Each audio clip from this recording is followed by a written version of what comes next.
Pour pouvoir comprendre ce que c'est que d'être conduit par l'esprit, ce n'est que l'homme spirituel qui peut discerner les choses spirituelles, qui peut être conduit par l'esprit.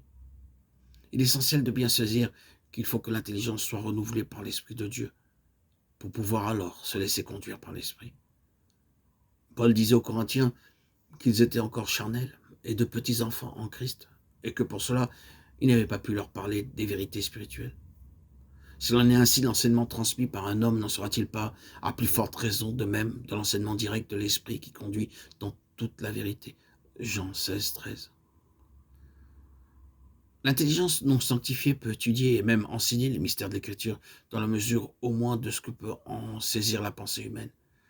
Mais les directions de l'esprit ne commencent pas par s'adresser à la pensée ou au sentiment, c'est au-delà, tout au fond de notre être, dans le laboratoire intime de la vie même, là où règne la force qui façonne la volonté et le caractère que le Saint-Esprit vient faire sa demeure, qu'il vient souffler, remuer et stimuler. C'est de là qu'il nous conduit, nous inspire des vues justes et des décisions opportunes.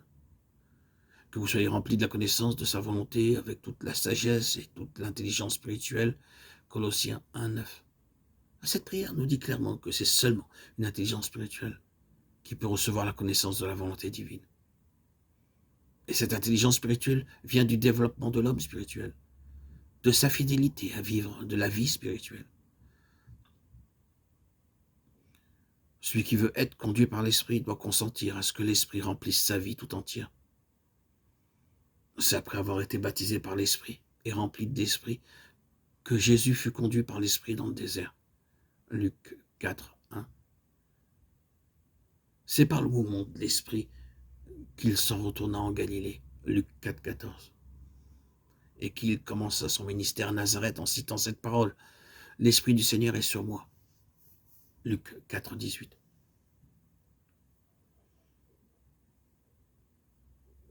Toute direction réclame obéissance. Il est facile de comprendre que pour pouvoir être conduit par l'Esprit, il faut l'écouter avec docilité et obéissance. Ce n'est pas seulement la chair vouée au péché qui fait obstacle à l'Esprit. C'est encore et surtout la chair qui cherche à servir Dieu. L'Écriture nous dit que pour discerner la voie de l'Esprit, il faut dépouiller le corps des péchés de la chair, ce qui est la circoncision de Christ. Colossiens 2:11. La volonté et la sagesse de la chair sont à redouter. Il faut les crucifier et les renier. Il faut fermer l'oreille à toute voix de la chair et de sa sagesse, soit qu'elle s'élève en nous-mêmes, soit qu'elle vienne de la part de ceux qui nous entourent.